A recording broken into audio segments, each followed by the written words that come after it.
What do science, multiple religions, history, and philosophy all have in common? Find out today on our Encore podcast, because I have Ted Smith in the hot seat.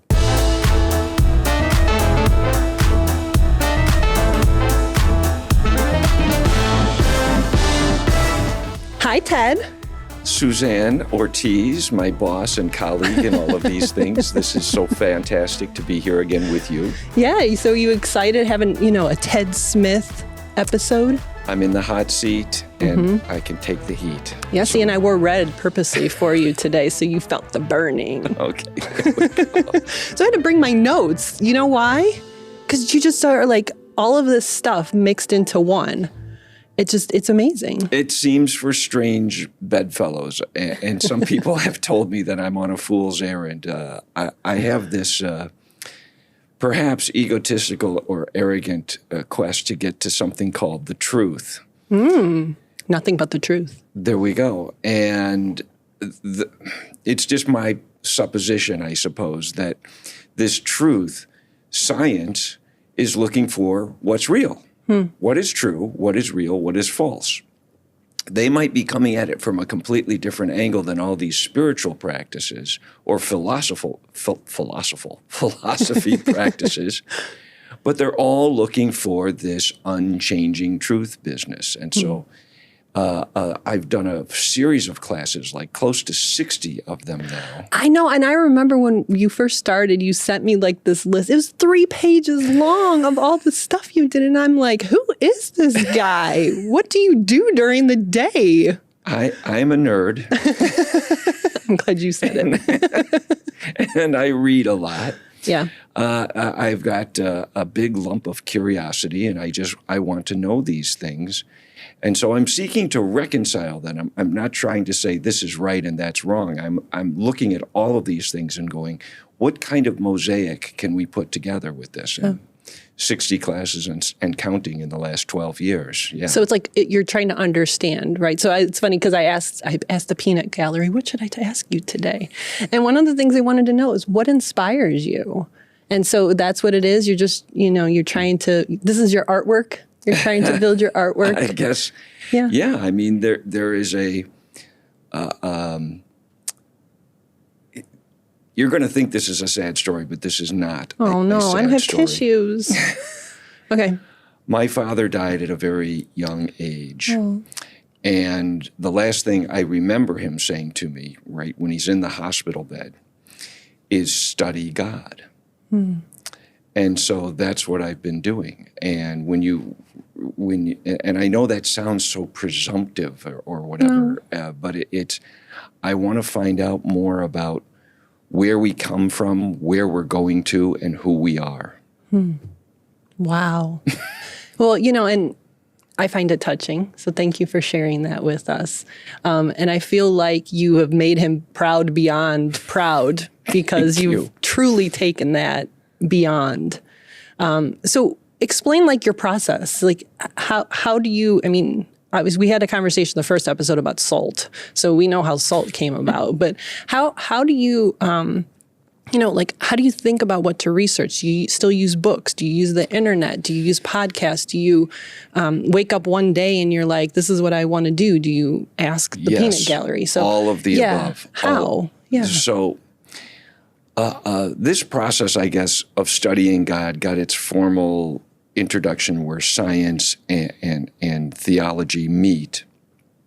There's a physics professor in Tel Aviv who points out, Gerald Schroeder is his name, points out that the sequence of events in the first chapter of the Judeo-Christian Bible called Genesis is the description of the beginning of the universe. And the Big Bang Theory... I love that show. I do have to say that. Go ahead. I know you're not talking about that, but... The Big Bang Theory is a model in science, and that TV show is named after that, that says how the universe got started. So the Big Bang Theory says the universe started as white, hot plasma energy squirting out in every direction. Day 1 of Genesis says, let there be light. Radiated energy, if you will, in the vernacular. There are 2 different ways of saying it. The second day, the firmament of heaven, that plasma cools off and becomes gases, hydrogen, helium, nitrogen, some other gases. And they all get pulled together by this mysterious force called gravity.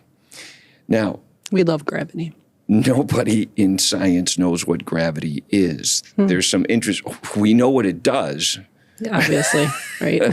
but we don't know what it is. And there's some really intriguing theories out there on the horizon that might help us understand this. But gravity pulls these gases together to form stars. And inside those stars, the other naturally occurring elements, the other 88 naturally occurring elements are the nickel, the gold, the carbon, the uranium, the magnesium, blah, blah, blah. When those stars ran out of fuel, they exploded out, and all of these naturally occurring elements go out, and then gravity pulls those together to form new stars and now planets Wow. with nickel and gold and carbon and iron. And on day 3, right, eventually one of these planets, liquid water forms on it, ours. And day 3 of Genesis says, oh, let the waters be divided from the land. And, right, and so, right, and day 5 and 6 are consistent with the fossil record. The question then becomes, was it 6 days, 6 24-hour days, and then another 6,000 some odd years according to the Jewish calendar? Or was it like almost 15 some odd billion years, whatever that consensus number is in science these days? And the answer to that, the reconciling, is Einstein's relativity. Einstein, of course. I know, you always, love to say it like that. It's the German way of saying this, Einstein. That's how he would have said it. Yeah. Oh, is it? Okay. Right. Got it. Okay. We could say Einstein. If Okay. You're good. Well, if you're looking backwards in time from our vantage point, the gravity of the planet, the speed of the planet around the local star, that affects our perception of time. And so when we look backwards in time, 15 billion some odd years is a correct answer. It's an absolutely correct answer. If you were telling the story from the beginning of time forward, which is the Big Bang is the beginning of time, space, and matter, it's hard to think of the universe as like an empty balloon and God is sticking planets and stars in an empty balloon. There was no balloon before. Yeah. Right? There was nothing, no thing. And so Which is just fascinating to think about. I mean, truly just fascinating. to conceptualize no space, no time, no material existence, it just boggles my mind. Right. Well, when we get into near-death experiences, people claiming that they went up to heaven, Yeah. And that's one of your classes, right? that's one of the classes Yeah. we teach, Yeah. the time flows differently for them.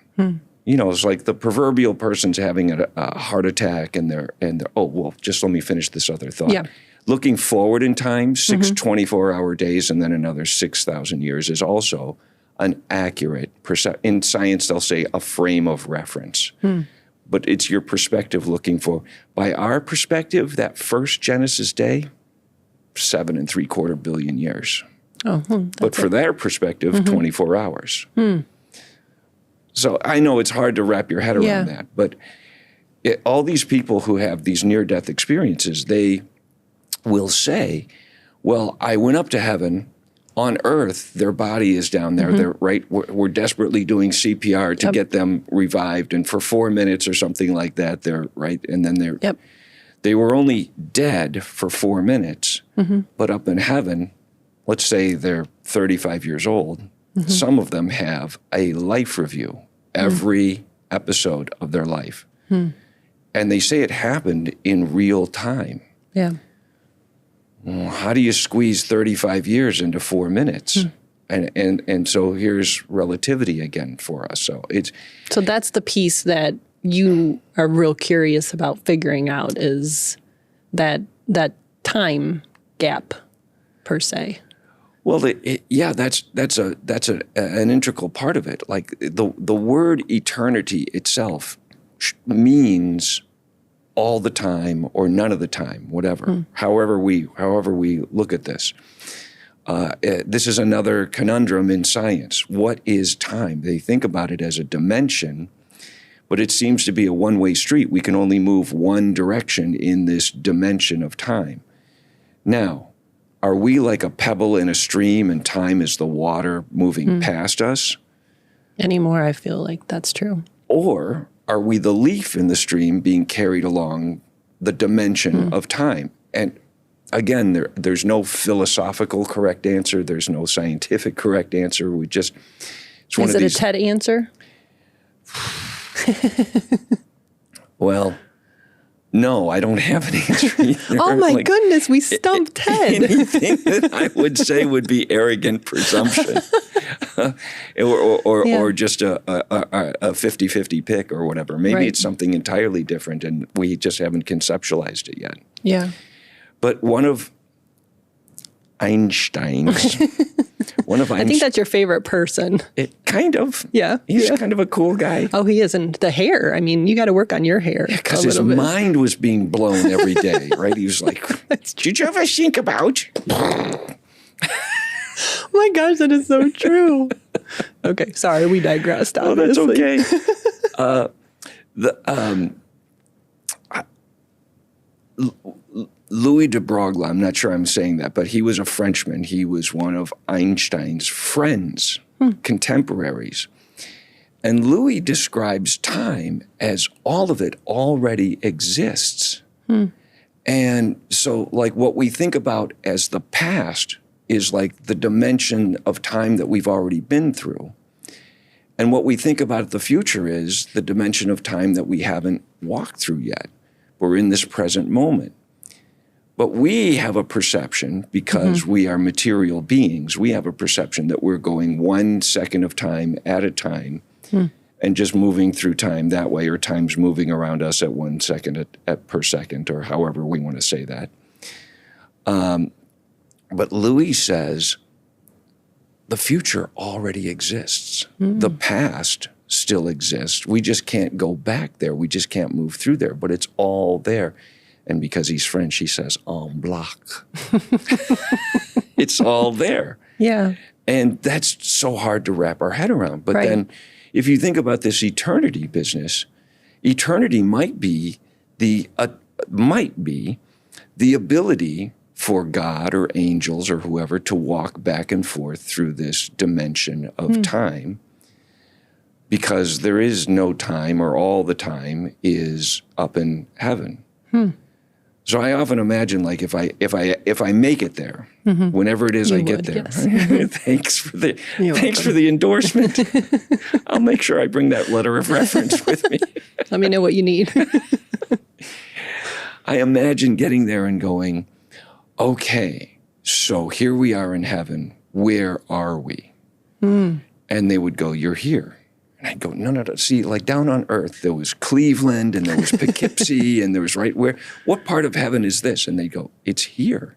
Yeah. It's all the space, all at the same time. Okay, so we're here. What would happen if we walked over there? You'd be here, because it's all eternity.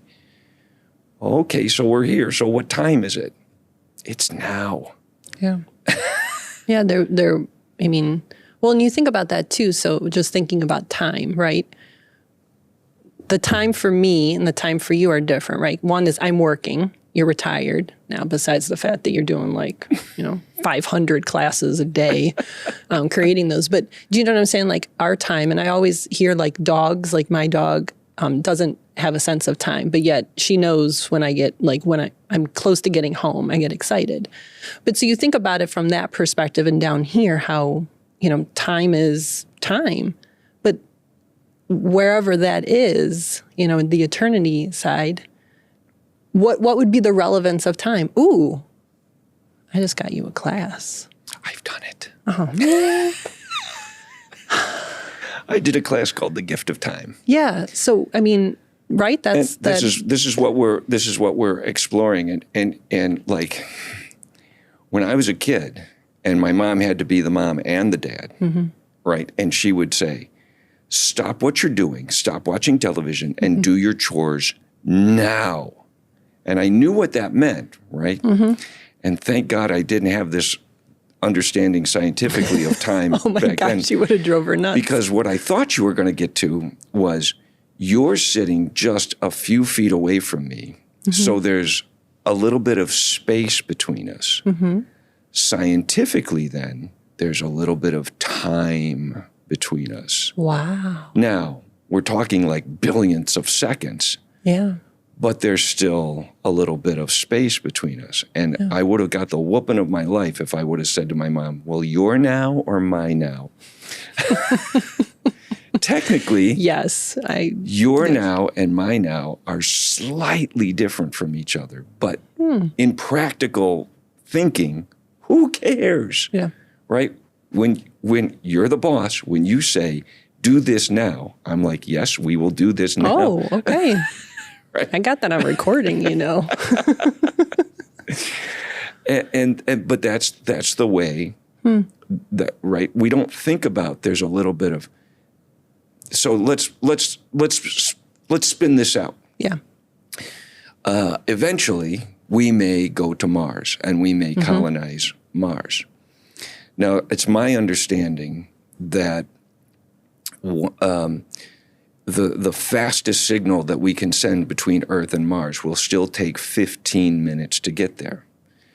So let's say our great-grandchildren go to Mars and they're colonizing Mars, and we want to call them and see how's it going. Well, there's no phone that will. I would have to make a video message. Hi, Billy. Hi, Sally. How are you doing? So on and so forth. It would take 15 minutes for it to travel to them. Assuming they get it and they respond right away, it takes 15 minutes to go back right. because there's such a great distance between us. There is now more time between us. The farther away we are from each other, the more time there is. And so these kinds of things, I'm sure they'll figure it out. Yeah, because I'm thinking, my gears are like thinking about the technology side of that, right? I mean, obviously, you know, we're talking into a microphone and there's sound waves and all that kind of stuff. And I mean, right, the assumption would be right now it's 15 minutes, but what will it be from a future standpoint? Well, they made, like in science fiction, they get around that by saying stuff like, well, subspace transceivers, which you just go, oh, okay, subspace transceiver, so we could talk. But no, these great distances, right? Well, if you saw the movie 2001: Space Odyssey. I did not, but go ahead. There's a cultural touchstone there that you, right? Yeah. But these guys are going to Jupiter. Oh. And there's two astronauts that were still awake or not in cryogenic sleep or whatever they were calling it. And so they were getting video messages from their parents because you couldn't make a phone call. Right. Couldn't make a phone call. So. Wow.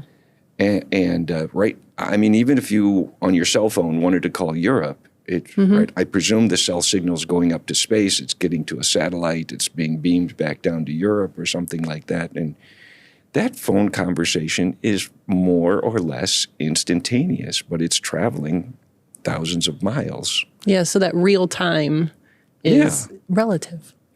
There it is. There it is. You're starting to connect the dots. Oh, I know. And look at those dots. You put them all out there and all that kind of stuff. So we're getting close to time, but I do want to get into this because someone did say you have to ask him who inspires him most. What is, your most famous person dead or alive? And it is Einstein, isn't it? It's Einstein. It's Stephen Hawking. It's Gerald Schroeder. It's Jesus. It's Buddha. Right? Yeah. If you read truth, and it resonates with you, and let's be totally intellectually honest. I have a perspective on this truth. I don't own truth. I'm searching for it, but whoever says something that helps me understand the world we live in, I love them. Yeah. So you're really looking at them as your knowledge seekers, and that starts getting those gears going. Even though I never met these people, they're my teachers. Yeah. Yeah. Yeah. Well, I mean, and that's what a teacher is, right? I mean, a teacher is someone who gets you to the truth or the knowledge that you seek, however it's done, whether you've met them or not. That's the history, right? We talked about this. That's it. You incorporate the science, the religion, the history, and the philosophy, and we learned that all today. And that's really what inspires you. It does, and I love it. And even doing these podcasts and meeting my fellow instructors and talking with them, I'm learning things from them as well. Yeah. And when I teach, right in the Encore program, and somebody who's older than me raises their hand and they ask this question, it's like it's keeping me on my toes, and it makes me stop and think, and they're helping me have a deeper perspective on it as well. So yeah, I'm going to keep doing this until I hope so. I drop. I hope so. I hope so. And that's a great segue into the end of this to really say that's the purpose of these podcast is. And I'm glad that you're learning. I know our audience is learning too. And thank you for, sharing everything today and blowing my mind. I don't know. I feel like I need to have the Einstein fro going on here, but let's go get some gel. Yeah, there you go.